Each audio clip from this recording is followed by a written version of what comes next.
Olá, estamos aqui de volta com o nosso programa Semeando Espiritualidades, Diálogo e Crítica, e hoje estamos recebendo um convidado que vai nos trazer muitas coisas interessantes, principalmente no campo da educação, da psicologia. É o professor Hugo Monteiro Ferreira, da Universidade Federal Rural de Pernambuco, né? Ele pertence ao Departamento de Educação e também é do Núcleo do Cuidado Humano, Programa de Pós-Graduação em Educação, Culturas e Identidades. Faz parte do Núcleo de Formação Docente e é líder do Grupo de Estudos de Transdisciplinaridade da Infância e da Juventude. Seja bem-vindo, Hugo. Tudo bem com você? Oi, Dora. Tudo bem comigo, embora nós estamos diante dessa grande travessia que é a Covid-19, então o meu estar bem significa estar na esperança. Eu tenho esperança, tenho Está sonhos, difícil, né? Está vontade difícil, de né? que a gente melhore, mas eu posso dizer com gratidão que estou respirando, as pessoas próximas a mim também, meus amigos, minhas amigas, meus familiares. Então, eu posso dizer que estou bem diante de tantas dificuldades e tantos desafios que a gente tem atravessado no planeta Terra. Mas, sem dúvida, a gente sempre carrega o coração um tanto quanto apertado diante de tantas mortes, de tantos lutos e de tanta irresponsabilidade da parte, né, do desgoverno que nós estamos, enfim. Né? Mas eu gostaria que você começasse falando, Hugo. Eu, na verdade, cheguei a você através das notícias de uma pesquisa que você fez, que me interessou muito, né? Justamente porque sou da área da educação, né? E esse ano, até justamente na pandemia, no ano da pandemia 2020, eu voltei, depois de muitos anos, à sala de aula via Zoom. Olha só, fazia muito tempo que eu não trabalhava com adolescentes e crianças e vinha trabalhar via Zoom com adolescentes, né? E assim eu fiquei impactada porque fazia tempo e na pandemia já a situação é meio mais diferenciada, mas diante da uma certa apatia, né, um distanciamento, né, dos adolescentes. E você tem uma pesquisa cujo título já é muito interessante, que é A Geração do Quarto.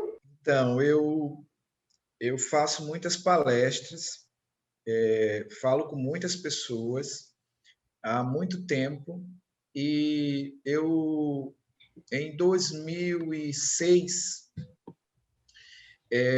lançando livros, viajando, caminhando, né, pelo Brasil e por outros lugares fora do Brasil, eu comecei a ouvir muitos pais, as mães, eles começaram a me dizer que os seus filhos e as suas filhas ficavam muito fora do contato, não tinham muito contato, não tinham muito diálogo, não tinham muita convivência. E eu, então, me dei conta de que eles estavam me dizendo que meninas e meninos, né, na fase da infância, na fase da adolescência, não, não tinham convivência muito frequente com a família. Isso mais na classe média, da classe média média, classe média alta e pessoas ricas. E aí eu perguntei então para eles se esses meninos, essas meninas saíam de casa. E eles me disseram que não, que eles ficavam em casa. E aí eu disse, então onde eles ficam? E eles me disseram, ficam no quarto. A partir daí eu comecei então a observar que havia um grupo de pessoas, né, ali finalzinho da década de 90, pessoas que tinham nascido na década de 90, mas sobretudo em 95 para cá, tinham um comportamento muito parecido, que era realmente permanecer muito tempo dentro do quarto.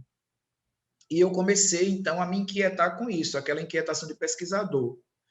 E continuei viajando e discutindo, até que em um determinado momento eu pensei em ouvir essas pessoas que estavam dentro do quarto. E eu organizei uma pesquisa que se chama Geração do Quarto, quando crianças e adolescentes nos ensinam a amar, e entrevistei essas pessoas em 5 capitais brasileiras. E essas capitais, todas elas eram capitais que tinham alguma relação com índice de suicídio na adolescência. Quais foram essas capitais? Você pode falar? Sim, sim, claro. Eu entrevistei pessoas do Recife, de Maceió, de Natal, Rio de Janeiro e Belo Horizonte. Nessas capitais, todas as pessoas que responderam o questionário que eu fiz, ao todo, num cômputo geral, 3.115 pessoas, entre 11 e 18 anos, me trouxeram informações e essas informações me levaram a uma segunda etapa da pesquisa. Nessa segunda etapa da pesquisa, eu selecionei 238 pessoas e essas 238 pessoas elas tinham um perfil que era um perfil todas essas pessoas entrevistadas, de algum modo, apresentavam ou comportamentos autodestrutivos, autolesão sem intenção suicida, tentativa de suicídio, ou apresentavam alguma psicopatologia. Psicopatologia diagnosticada... Essas 200 e poucas, essas últimas? Não, das 3.115. Das 3.115. Todas? 100%? Todas oscilavam entre ou comportamento autodestrutivo ou psicopatologia diagnosticada, ou psicopatologia não diagnosticada, mas com indícios muito evidentes de que ali você tinha uma questão de saúde mental. Então, só que eu precisava de um perfil, eu precisava de pessoas que tivessem, eu queria fazer uma relação com o fenômeno bullying e com o fenômeno cyberbullying, que são duas coisas que eu investigo há muito tempo. E aí eu selecionei dessas 3.115 aquelas que se autodeclararam vítimas de bullying, ou vítimas de bullying e cyberbullying. E aí, dessas que se autodeclararam, eu retirei 238. Dessas 238, eu fiz rodas de discussão, porque aí já não foi mais por meio online, já foi em movimento empírico presencial, né? Através de técnica de roda de discussão. E eu pude conversar com as crianças que estavam ali na fase dos 11 anos, entrando na puberdade, e as adolescências, eu utilizei o critério do Estatuto da Criança e do Adolescente. Então, considerei adolescente até 18 anos.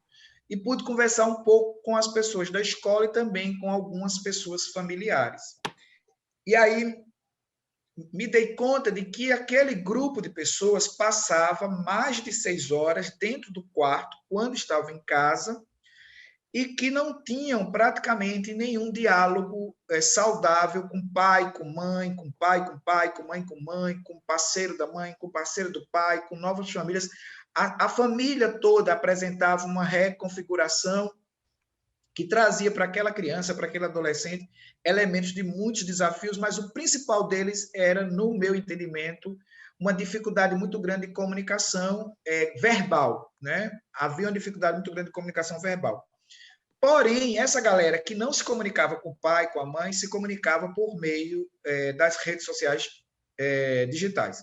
Então, você encontrava uma geração com comportamento muito parecido, que era um comportamento autodestrutivo, um comportamento que tinha a ver, em muitos casos, com diagnósticos psicopatológicos, e, ao mesmo tempo, uma galera que não tinha problemas cognitivos, ou seja, você não tinha problema de desempenho escolar, mas que tinha uma tendência muito explícita de caminhar para depressão, caminhar para síndrome do pânico, caminhar para TAGs, para transtornos de ansiedade geral, para bipolaridade, e aí os diagnósticos das psicopatologias eram várias, e, sobretudo, o que mais ficou evidente é que você tinha um grupo que se autolesionava das mais diversas maneiras, né?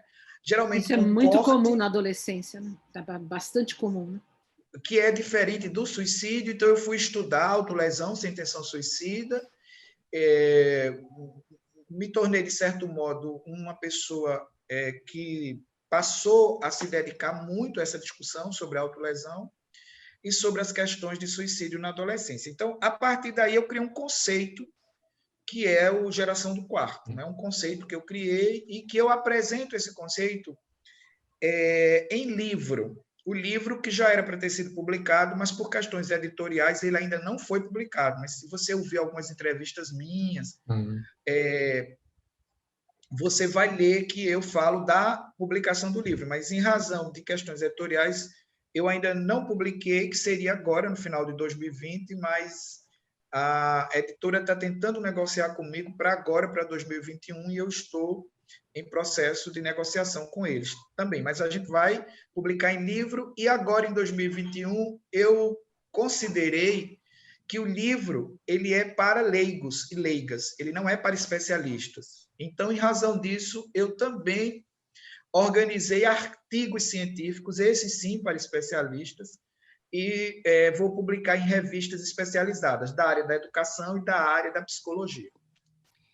Agora, essa questão da mutilação, gostaria que você falasse um pouco.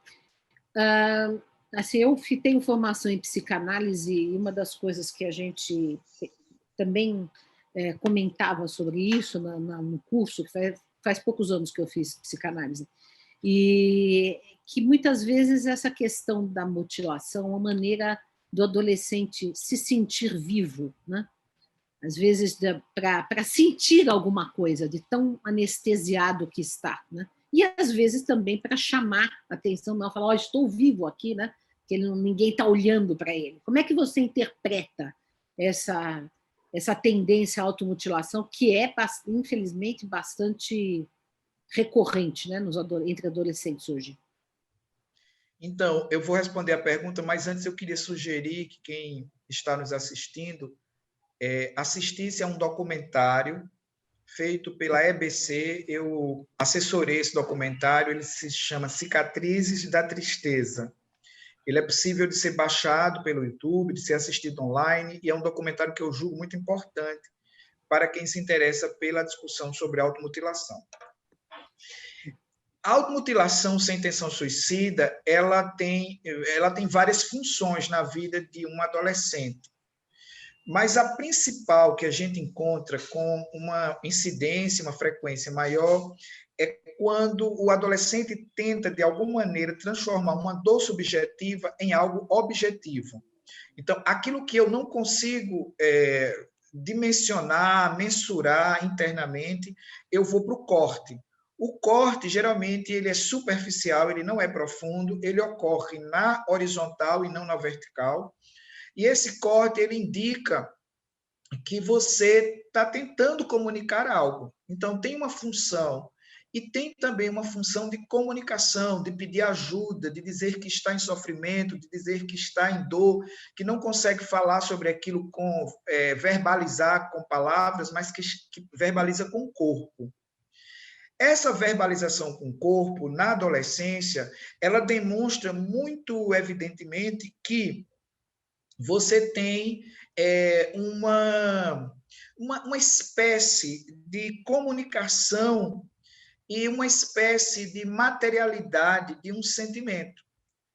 E que esse corte, ele causa um alívio. Esse corte, portanto, de alguma maneira, é uma estratégia mental de se aliviar de um sofrimento. Então, nesse sentido, a gente pode dizer que a automutilação sem intenção suicida, nas suas várias manifestações, porque tem várias, eu estou falando só do corte, ela, de algum modo, é uma espécie de break, de stop, de parada para uma possível tentativa de suicídio. Há pesquisas que apontam que não existe uma relação direta entre a autolesão, sem intenção suicida, ou a automutilação, e o suicídio. E há pesquisas que apontam que há. E eu coaduno com esse segundo grupo, que verifica uma relação muito direta. Por quê? Porque, de modo geral, as pessoas que se autolesionam têm um problema seríssimo de autoestima, de baixa autoestima. E pessoas que tentam suicídio também têm problemas de baixa autoestima, de modo geral. Então, a gente percebe que, se a autolesão não for terapeuticamente, psicoterapeuticamente cuidada, ela pode se implicar, no futuro, uma tentativa de suicídio. E é, sem dúvida nenhuma, uma maneira que as adolescências conseguiram encontrar de gritar de pedir socorro. Você vai verificar isso através da autolesão, mas você também vai verificar isso sem a psicopatologia, porque no caso da autolesão tem uma psicopatologia. Mas sem a psicopatologia, você vai encontrar, por exemplo, uma juventude contemporânea, essa que eu chamo da geração do quarto, que está no mesmo bojo, digamos assim, etário. Você vai encontrar um grupo muito grande de pessoas se hipertrofiando, se tatuando, colocando piercing. Todas essas manifestações, no meu entendimento, mostram que essa galera está tentando comunicar, está tentando passar uma mensagem para os adultos, para as adultas. E, às vezes, a gente não se dá conta disso, né? A gente não se dá conta de que a gente está diante de um novo mecanismo comunicativo. A hipertrofia dos músculos, para mim, que não tem a ver com comportamento autodestrutivo, nem com psicopatologia, mas a hipertrofia dos músculos, para mim, aponta um comportamento de comunicação. Alguma coisa, esse grupo que hipertrofia os músculos, que se tatua, quer me dizer. Então, eu preciso ouvir, porque se eu não escuto, como é que eu posso ter interlocução? Não é como se eu rejeitasse aquela identidade, é como se eu rejeitasse aquele processo identitário. Então, eu acho que isso precisa ser um elemento para a gente ficar atento, para a gente ficar atenta, né? A gente que trabalha com formação, com professores, com professoras, a gente que é pai, a gente que é mãe, que é tio, que é tia, a gente que tem preocupação com a vida humana, com o ser vivo. Então, acho que é um elemento para a gente ponderar. Hugo, eu li eu li várias reportagens a respeito desse teu conceito, entrevistas tuas e tal. A melhor que eu achei foi uma de 2019 do Estado de Minas, que é uma entrevista mais longa. E eu vou a gente vai deixar linkado aqui para o pessoal ler, poder ler e se aprofundar um pouco mais. E ali você fala algumas coisas bem interessantes. Entre elas, primeiro, o conceito que quem está doente são as famílias, né? E você extrapola isso dizendo que também, quer dizer, dá para subentender que também a sociedade está doente. Porque isso, se as famílias muitas famílias estão doentes, a sociedade como um todo está doente. Eu vi uma notícia recente, bem interessante, que na França, por causa da pandemia, os jovens universitários que lá fazem universidades públicas, né? E as universidades públicas na França as aulas são durante o dia, então a maior parte dos empregos que eles têm são durante a noite, nos bares, restaurantes, como babás e tal. Mas por causa da pandemia, todos esses empregos desapareceram, as aulas passaram a ser online. Então eles estão numa situação em que eles não têm mais nenhum tipo de convívio social, nem no trabalho, nem no estudo, e também não estão conseguindo fazer dinheiro, né, porque não estão conseguindo emprego. E isso levou ao maior número de suicídios e tentativas de suicídios no ano passado na França, escalou isso. E aí o governo francês decidiu agora, essa notícia saiu essa semana, dar um vale psicólogo. Então o governo vai pagar por consultas com psicólogos para os alunos. Isso é obviamente uma tentativa de resolver o problema depois que o problema já está estabelecido, e você fala muito claramente na reportagem também de que isso é muito mais uma questão de prevenção do que de depois do tratamento de terapia posterior, quer dizer, a gente precisa pensar na prevenção. Mas diante da sociedade brasileira, como a gente está vivendo essa polarização, o negacionismo e tudo isso, junto a esses problemas das famílias que estão adoecidas e a pandemia será que a gente não está vivendo numa sociedade que dá para nós um vale-trauma o tempo todo? É difícil a gente imaginar pessoas saudáveis com um ambiente tão doente.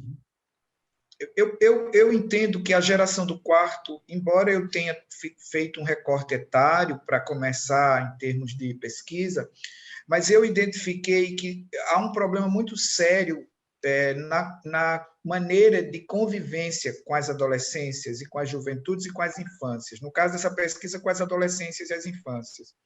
E esse problema não está nem no adolescente, nem na adolescente, nem nas crianças. Esse problema está nos adultos. Claro. Os adultos que, por acaso, teriam vindo de uma outra geração, se a gente fizer uma divisão geracional de um ponto de vista mais cronológico. Então, sem dúvida nenhuma, as famílias estão bastante fragilizadas, vulnerabilizadas, desafiadas e, eu diria, também adoecidas. Então, a gente tem uma ambiência tóxica, não só nas famílias, mas nas famílias, nas escolas, nas igrejas, nos ambientes comuns, nós temos uma ambiência tóxica. E essa toxicidade, ela tem muito a ver, no meu entendimento, com uma espécie de tentativa de enquadrar as pessoas em determinados modelos. Por exemplo, se a gente considerar os índices de suicídio na adolescência aqui no Brasil, em 2019, por exemplo, nós tivemos um aumento nos índices de suicídio. 24% aumentou em termos de números, né? Uma pesquisa da Unifesp, feita pelo grupo de pesquisadores da Unifesp, da área da psiquiatria, aponta que nós tivemos esse aumento. Esse aumento ele tem a ver com, no meu entendimento e pelas minhas pesquisas, com outro problema que a gente tem uma dificuldade muito grande de compreender, de ter compaixão, de ter empatia por identidades que nós rejeitamos. Então, por exemplo, é muito comum que a tentativa de suicídio, que a autolesão sem intenção suicida estejam relacionadas às pessoas que pertencem a determinadas categorias sociais. Por exemplo, as pessoas trans, os adolescentes que são gays, as adolescentes que são lésbicas, meninos e meninas vítimas de racismo, meninos e meninas vítimas de preconceito religioso. Esses elementos que são muito presentes em sociedades como, por exemplo, as sociedades europeias, também se manifestam em sociedades como as brasileiras, né? Eu digo as brasileiras considerando o Brasil como um país continental e com várias formas de pensar. Então, eu acho que esse elemento não é um elemento das adolescências nem das crianças, como alguns querem dizer, né? Que eu já ouvi pessoas dizendo assim, há uma geração de fracassados, e aí eu sempre entro em embate com essas pessoas, porque, pelo contrário, eu acho que essas pessoas que estão nos quartos, elas estão nos chamando a atenção. Então, muito mais do que pensar essa geração como uma geração fracassada, eu penso como uma geração potencializada. É uma geração que eu tenho no mesmo movimento uma Greta Thunberg, uma Malala. Então, é uma geração que eu tenho jovens que vieram da periferia como Emicida. É uma geração que eu tenho uma outra maneira de mobilização, de manifestação. É uma geração muito preocupada com questões sociais.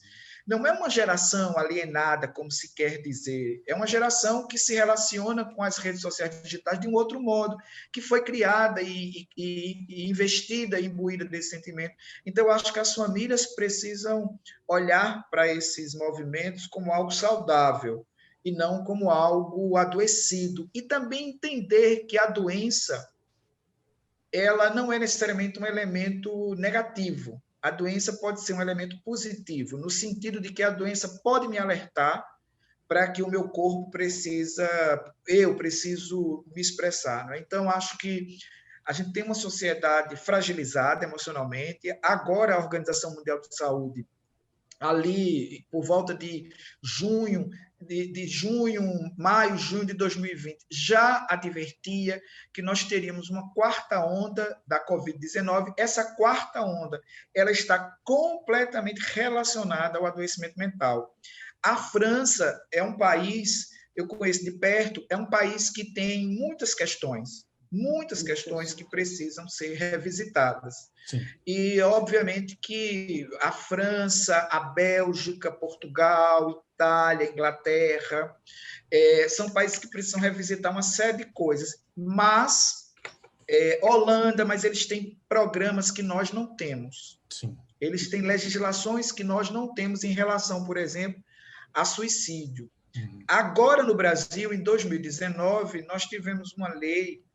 Essa lei ela é a lei que cria, que implanta, mas ainda não está implementada, uma política de prevenção ao suicídio e à automutilação, sem intenção suicida. Só que eu, pessoalmente, sou muito crítico a esse governo. Então, eu acho que esse governo ele criou uma lei, mas ele não consegue implementá-la porque ela contradiz o que ele criou. Ele não sabe o que é que ele criou.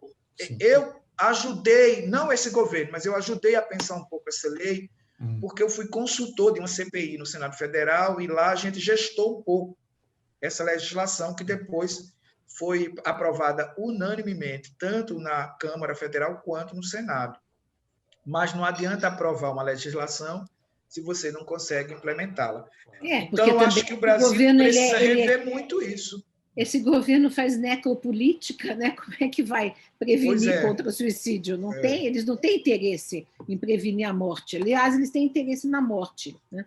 Do maior número então, de pessoas. Por essa razão, eu sou mais assim, a favor da lei de 2015, a lei que a presidenta Dilma sancionou, que é uma lei que criou uma espécie de programa nacional de prevenção ao bullying. Porque esses fenômenos todos, inclusive não só aqui no Brasil, também na França, na Ásia, por exemplo, Coreia do Sul, Japão, China, você vai encontrar, eles estão todos relacionados ao fenômeno bullying. O sofrimento do bullying é muito frequente na geração do quarto. Porque acontece também, o adolescente, principalmente, tem uma necessidade de pertencimento. Se ele se sente enjeitado, né? Se ele não se sente parte de nada, se sente sozinho, de fato, pode querer recorrer ao suicídio, né? Agora, me diga uma coisa, eu identifico, né, também nas minhas observações, que existe também um vazio existencial, né?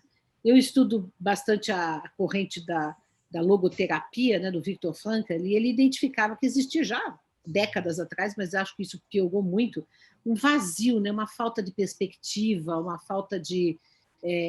Bom, nós estamos mergulhados num mundo em que muitas vezes não há perspectivas sociais, políticas, profissionais para os jovens, né? E também, às vezes, de transcendência, de espiritualidade, de conexão social, espiritual, humana, como você mesmo falou, de comunicação. Então, isso pode trazer uma sensação de vazio existencial, de falta de sentido, né, de falta de perspectiva, que leva à depressão e a todos esses sintomas que você citou aí, né? Você concorda que pode haver, e também a questão do consumo, né? Do consumo, que é um esvaziamento, a sociedade do consumo esvazia de sentido na existência, né? Porque não traz a questão da mudança social, embora você tenha citado, e eu também sempre cito como uma nota de otimismo, grandes adolescentes aí que estão revolucionando o mundo, né? A Greta Thunberg, a Malala e outros, né? Eu, no meu curso recente, esse curso que eu falei para você, de pedagogia terapêutica, eu citei a história também de um rapaz canadense que hoje está com 29 anos, que começou a fazer poços de água na África, e hoje ele tem uma fundação, é o Ryan, eu não me lembro, o sobrenome dele é difícil de guardar. E, enfim, tem adolescentes que conseguem emplacar, né, um sentido já logo cedo e vão à luta à vida, né? Mas muitos estão retraídos, esvaziados de sentido, jogados numa sociedade de jogos, só de consumo, de joguinho de internet. Qual o papel desses jogos também, né? Porque os adolescentes ficam nos quartos jogando, né? Como é que você vê essa questão dos jogos eletrônicos, né? No caso, não só jogando, eles ficam muito nas redes sociais digitais, tendo interlocução em Instagram, WhatsApp e Telegram, e por aí vai. Há também os jogos. Eu acho que o Frankl tinha razão. A gente vive uma sociedade em que precisa de um sentido para a vida, né? Ele já identificava isso ali durante a Segunda Guerra Mundial. Então, acho que ele, pela própria experiência dele, ele trouxe essa abordagem psicoterapêutica que é muito valiosa nos dias contemporâneos. Eu sou um admirador da biografia do Viktor Frankl, então acho que ele traz uma contribuição e a reflexão dele sobre o sentido da vida me parece bastante perspicaz e bastante pertinente. A gente precisa construir, em conjunto com essas juventudes, sentidos para a vida. Mas aí eu preciso de elementos que são de políticas públicas, eu preciso de elementos sociais, eu preciso de perspectivas, sair do ensino médio, entrar na universidade, perspectiva de emprego, eu preciso de libertações, eu preciso de acolhimentos. Eu não posso ser uma pessoa trans e, de repente, ser enxotada da minha casa, ser enxotada da escola. Eu não posso ser um adolescente periférico, negro, e ser morto pela própria polícia. Todos esses elementos são elementos que nos levam a uma espécie de vazio existencial. Então, essa não é uma questão subjetiva, no meu modo de entender. É uma cultura que eu digo é uma cultura violenta, contrária a uma cultura cuidadosa. Então, acho que a gente precisa de cuidado no sentido de cura. Então, esse é um ponto. O outro ponto é que há pesquisas que apontam e que dizem que a internet, nós não podemos falar hoje de adolescentes, juventudes, crianças, sem que a gente fale de internet. Então, a internet, ela pode ser um elemento de adicção. Você pode se tornar uma pessoa dependente da internet. E aí tem a ver com os videogames, tem a ver com o YouTube, tem a ver com o jogo.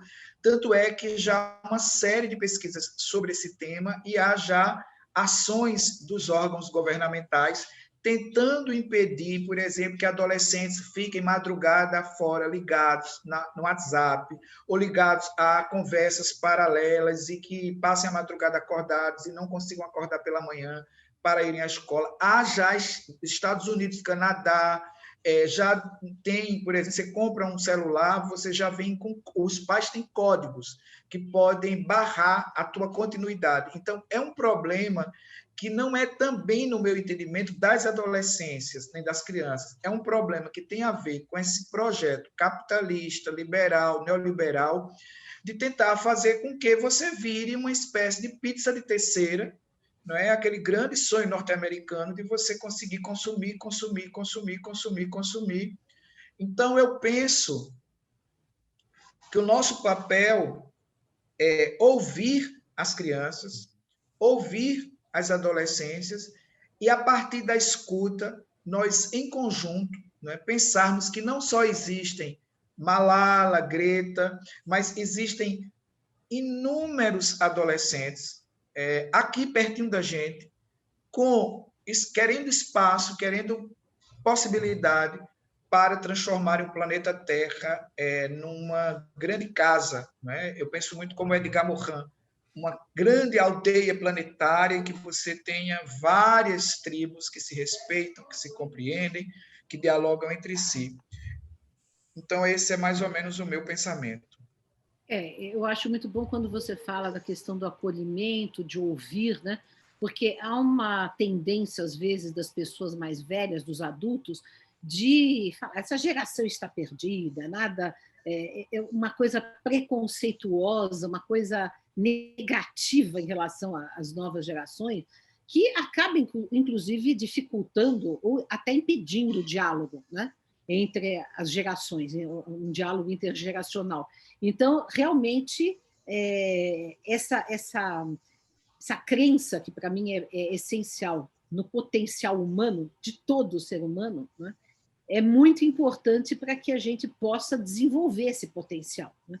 E, aliás, a gente tem, por exemplo, essas pessoas que você citou, a Malala, o menino Ryan, que eu citei, a Greta Thunberg, os pais, a escola acreditaram nessas pessoas, né? Incentivaram, né? Não foram pessoas que foram enxotadas de casa. Né? O próprio pai da Malala, eu acho muito interessante, eu já li a biografia dela, né? Que é muçulmano, e, no entanto, ele incentivou a filha, ele é um professor, incentivou a filha a estudar.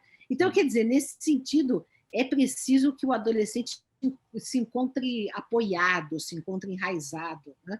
se encontre amado, né? Quando a gente é amado, a gente floresce, é simples, né? Então, é preciso olhar para o outro, né? Na verdade, se você perceber, as grandes revoluções humanas sempre foram feitas por adolescentes e jovens. Exato. Sempre por adolescentes e jovens. E efetivamente, sempre adolescentes e jovens são estigmatizados, colocados em situações vexatórias. Então, a minha preocupação hoje é com esse grupo, eu quero poder ajudar.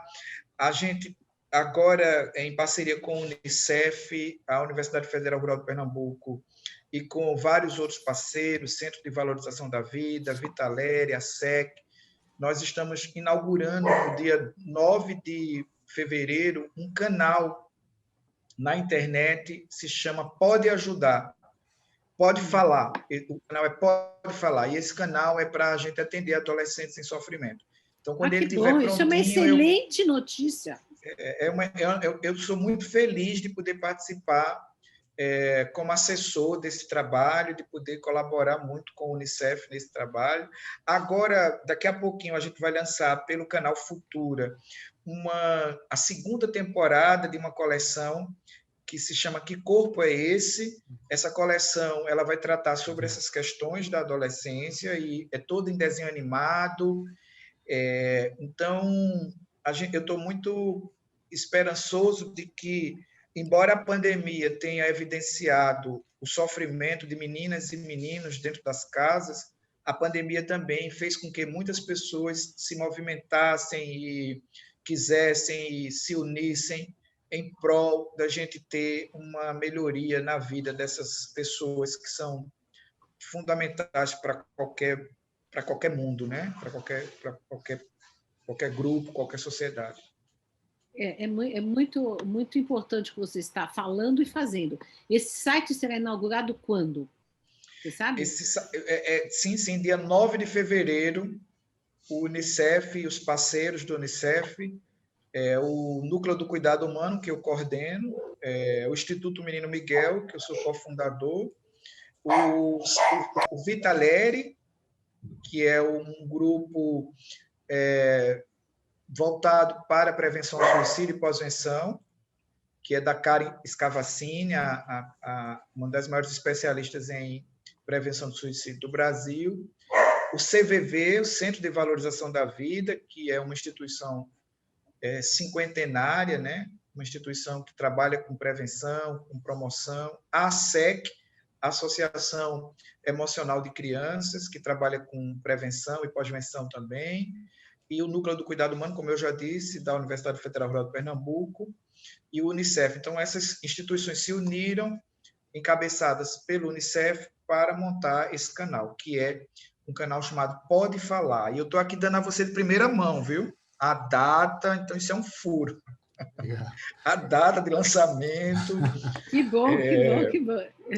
A data de lançamento, e essa é uma ação que eu tenho muita alegria de poder fazer parte e de poder colaborar. Excelente projeto, né? Porque é o que nós estamos precisando, ter canais de acolhimento, né? De acolhimento, que exatamente é isso que nós estamos precisando hoje, né?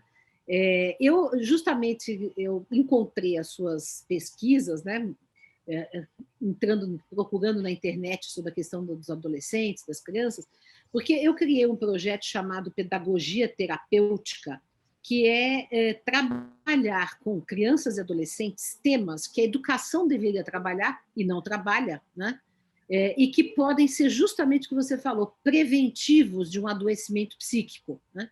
Então, trabalhar a questão da finitude, dos próprios talentos, do autoconhecimento, da espiritualidade numa dimensão plural, eu e a sociedade, eu e a natureza, minhas dores, meus afetos, enfim, todos esses temas que a educação, a escola não trabalha nada, né? Porque a escola é só conteudista, né? Ela não dá apoio psicológico, ela não discute a vida e a morte. Hoje mesmo falava com uma pessoa da minha família que participou de uma reunião online da escola, né, da escola em que os filhos estudam, e o pessoal, os diretores, professores chegaram, falaram da programação do ano desse ano e tal, do dia que começa, o que vai fazer, não citaram a pandemia, negacionismo e uma falta de acolhimento, quer dizer, as crianças e adolescentes estão perdendo gente, estão aí impactados psicologicamente por terem ficado um ano em casa. A escola nem citou nada, foi direto aos conteúdos, né? Então, essa desumanização da educação, que é só conteudista, que é só em cima de nota, de prova, etc., Esse eu considero que é um dos problemas também que nós temos, né? Porque não há acolhimento, né? A educação não trata de assuntos que são necessários, né? Sentido existencial, projeto de vida, finitude, tudo isso, né? Então, eu criei esse projeto e agora, justamente esse curso que eu fiz a semana passada foi de capacitação de educadores para implementar esse tipo de ação junto a crianças e adolescentes, né?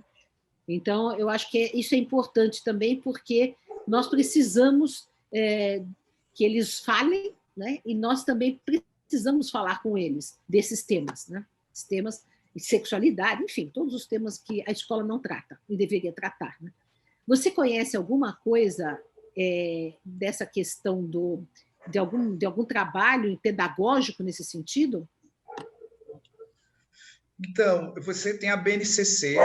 A BNCC Sim, ela tem 10 sim. competências gerais. Sim, As 3 últimas competências, a 8, a 9 e a 10, elas estão voltadas para a educação socioemocional de crianças e adolescentes e jovens, e elas estão fundamentadas nessas perspectivas sobre as quais você falou. Agora, durante a Covid, a gente fez uma pesquisa, o meu grupo de pesquisa encabeçou, que se chama Como Você Vai? Nos dias 26 de fevereiro e 12 de março, nós temos 2 seminários, um deles é voltado para a escola e para a família. A gente dá retorno à escola e à família sobre questões ligadas às emoções, à educação socioemocional. Então, hoje, em razão da BNCC, em razão da Lei de Diretrizes e Bases da Educação, em razão do ECA, em razão da Constituição Federal de 88, quer dizer, desses marcos legais, você tem uma sociedade hoje que pensa um pouquinho e começa a se preocupar. Então, essa preocupação que você apresenta, ela, no meu entendimento, é bastante válida e ela se soma a várias ações que nós temos percebido, inclusive em alguns municípios, em alguns estados, secretarias de educação, em que você percebe uma preocupação hoje muito grande. Eu tenho algumas orientações de pesquisa que podem ser acessadas no www.ppges.com.br, algumas dissertações que eu orientei que vão exatamente, em termos de pesquisa, ajudar nas reflexões sobre como é que nós podemos agir quando estamos diante. E eu convido a todas e a todos que assistam o seminário Como Você Está, porque nós vamos lançar 2 e-books, que aí vão estar disponíveis, são gratuitos, disponíveis, e que têm orientações a partir da pesquisa que nós fizemos. Nós escutamos 1.624 adolescentes, e a pergunta era como vão suas emoções agora. E aí tem um monte. Olha, que interessante. Muito bom. Que interessante. Bom, a gente vai tentar colocar o link de todas essas coisas que você citou aqui embaixo do vídeo para as pessoas poderem, o programa da EBC, esse seminário, o canal lá do Pode Falar, vamos colocar aí os links todos. Pode também seguir nas redes sociais digitais as nossas redes, que são frequentes nos nossos trabalhos. A gente tem uma dinâmica grande. Legal. Nós já estamos com o tempo estouradíssimo. Eu agradeço muito a sua participação, foi muito elucidativa.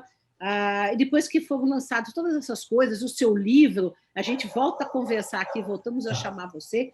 E eu quero terminar com um poema meu, que está no meu livro aqui, Luas Vermelhas, Poemas de Outono. Já que nós falamos da questão dos sentidos, esse poema eu fiz para os adolescentes, quando eu estava dando esse ano de 2020 aula online para os adolescentes, e nós tratamos da questão do sentido existencial, eu fiz para eles. Então, todos os sentidos. Sentido é rumo, é propósito, prumo, é o que eu assumo com o coração. Sentido é sensação, é minha melhor visão, é ouvido, toque, cheiro, e quando põe inteiro meu corpo em ação.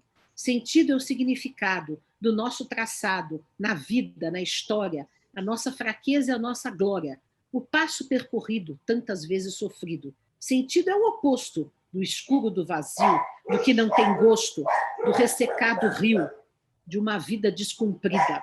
Sentido faz sentido, fortalece e conforta em qualquer sentido da palavra, quando não é morta. Sentido nos abre a porta ao nosso eu escondido. Que lindo. Muito Então, lindo. Parabéns. ficamos aqui com essa nossa conversa. Muito obrigada, Hugo. Um grande abraço a todos. Voltamos na semana que vem. Obrigado, muito obrigado.